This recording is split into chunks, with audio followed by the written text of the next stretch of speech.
Good morning. Thank you very much for the introduction. It wasn't expected. To our school administrator, at the same time, resident pastor of Labason Alliance Church, Reverend Peter Colacada, and his wife, Ma'am Shin, and to the faculty of the school of Labason Christian School Incorporated. Yes. And my dear parents, as I was asked to speak before you on your congregation for Nutrition Month, I was in a dilemma if I will speak in English or speak in a dialect. But as I listened to our welcome address of one of your students, I feel ashamed if I will be speaking in a dialect. So siguro to the children who are listening now, I will be speaking in English.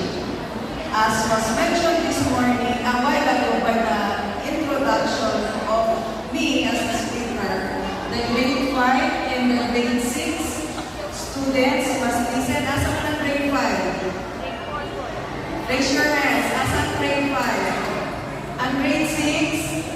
Okay, you must listen because part of the speech will be part of your quiz-free question. Sige, we will start. So, P1, if you look at the board here, our theme for the 50th. So, this is the 50th year of celebrating Nutrition Month. Okay? And our theme is sa P1, sama-sama sa nutrisyon, sapat para sa lahat. So, that's our theme. What does P1 mean? P1 means Philippine Plan of Action for Nutrition. So, what I mean is sa P1, ha? And, my dearest children, who chairs the Plan of Action in the Philippines? Unsa ang government na nag-chair sa atong nutrition? Yes. Anybody sa mga students? Can you guess kinsa ang nag-chair sa Pilipinas? Agriculture. Ha? Ang atong nutrition, ang nag-chair ana sa Pilipinas, PhilHealth. Agriculture. Sila mo'y ka-chair ani. Sila mo'y kasugod or magsugod every year, mag-meeting, dayon ang magpatawag o meeting ang agriculture. Ha? Dili ang health ang magpatawag anak. Pero ingon sa P1 that we should in every aspect. A while ago, during the introduction of your classmate, it was mentioned that our aim is to come together. So it is not only health, but agriculture, other agencies like LGUs.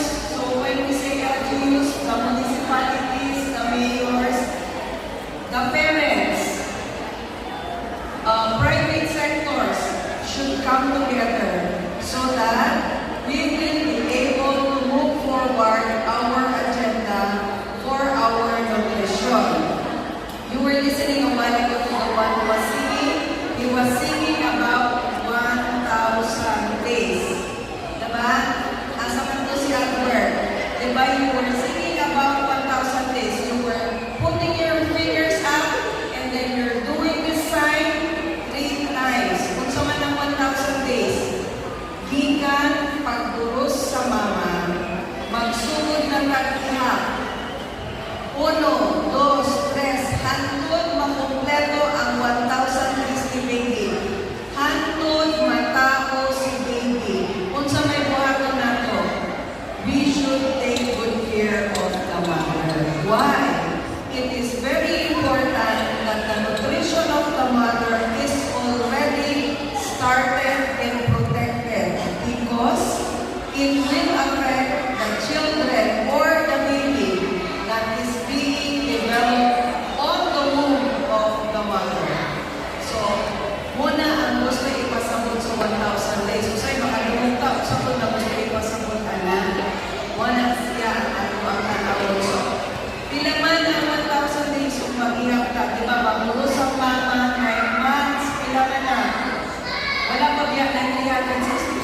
sa Catholic is 365 days. So sa tupahan to, pila man ang edad sa baby. Magtugang patahan to 2 years old ang inyong baby. Muna'y atong bantayan. Every time na mabulos ako sa kamama. So it is very, very crucial kung ang mama pala na nabulos na hinarte na.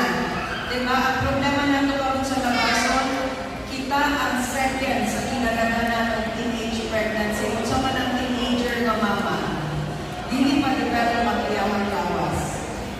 Pila man na sila kabuok na teenager sa 2023 na bulos sa labason? 161 in taon. 19 years old hangtod 14 years old. Ang 14 years old mga mama, develop na ba ang lawas para mahimo nga mama dili? So sa may angay nato buhaton, kung makakita ta og teenager na mama, siguro pwede na tapat-taparan nato kung i-interview. Kumusta man ang imong diet, mama? Kumusta man ka? Bata ba ba yung kaayo ka?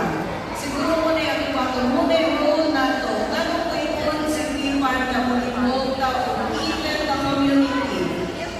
Kaya mo apil ka, dili kay magbalites. Kung dili kay mabutanan sa kondisyon sa mama, nag-prenatal ba ka? Ituon ba ka sa health center? Natagaan ba sa bakuna? Kumusta imong pagkaon? Kunya, usahay na magawa sa mga pagkaon sa ato-ato.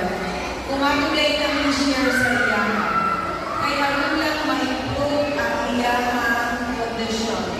Mind you, ang Labason Alliance Church, naamantay program na compassion, diba? Ang among program na kung dili naman may mag-anog mga bata na 3 years old, kaya mga people hapon, may mga member ko dili, puros ang among pangitaon. Ano man, because naka-anchor na siya aning ang program. Pangitaon na nato daan ang puros, atong atiman sila. Karon puhon-puhon ang iyang mga anak, mas maayo ang kalitan kung matao, kung dako. Muna yung nato sa ako ang program. So, dili ka matingala na, batuda na, dili sila o strategy. Dili na di ay magtawag kung mga 3 years old, kung dili magtawag kung putis, alimahan, hantod mga na, hantod mapasa sa amua sa mga dagko nga bata ang ilang baby. So, muna yung ang role na hantod. Moving forward, while I was sitting at the back, I was also reading notes on PIPAD from the internet. Sa iyo naman na mag-internet karon sa mga bata, you can do your search on Google. And then one of the UNICEF researches that I was able to read a while ago is that in the Philippines, 26% of children are stunted. Kung sa mga stunted, putod. No? So, bigan malnourished na bata, kung sa may musunod na, kung imong pakatuan mo, kung pasagdaan mo, maputod ka na sila, hindi sila mo dagko. In terms of ability sa brain, hindi mo kaya develop ang ilang brain. So, kung 26% gusto ipasabot, every 100 na bata, naatay 26 na putod. Muna'y ato ang statistics. So, kanina, naatay 10 na bata, nagsayaw na sa tubangan, nalipay-pati na ng mga mama. Bilaman sa 10 na bata, ang posible na maputong ato. 2.6%. Duha or tulong na bata, mahimong na putol. Kana, kung pasagdaan ninyo yung mga anak. Pero kung hindi ninyo pasagdaan, ato ay mohon, ibutang-tag tanan na bata ka ni sayo ganina, normal, kaya ipakaon man nato. Pero sa gawas sa atong komunidad, naapay 26% na mahimong putol kung bago sila linis. No?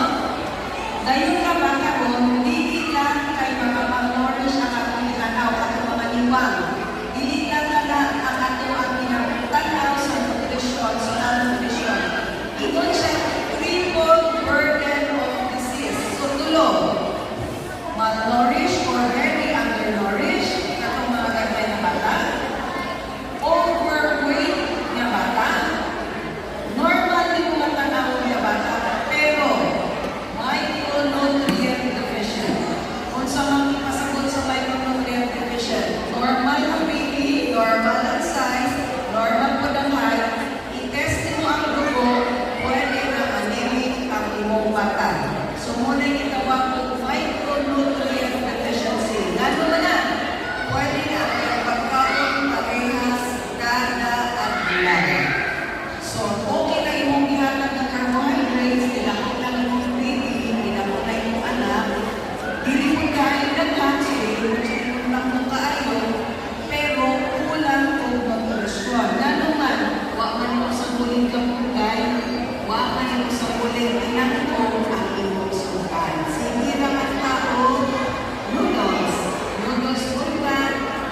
adlaw, bisag wala kay anak, atong naon para sa atong mga lawas kon ang isa sa pinaka-problema nato sa labas ng saman.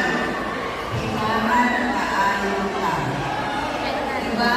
Kung mag-asinta, pero medyo harata, ngayon ba ito kagdamihan ko eh. Nagkaon na ta, parang pa akong sunan, itusto pa na ko atong gulad ko, pinasinan na vinegar, pinatanan ng sili. So, doble ang ilang asin. Ganun ka-mention ko, ani, kaya nga nanay mga bata, na bata pa sila, guba na ang ilang kibis. Kung nga naman, gusto may malino sa asin sa inyong mga lawas, muna yung pinakamatpangadali o na maka-high blood nato. Kung ang karne sa baboy yung bisulan karon si manahan, next week pa ka mahaylan. Pero kung asin, yung ibulbot sa inyong pagkaon na adlaw, kung yung gabi, mahaylan na. Inana ang effect sa asin. So I hope na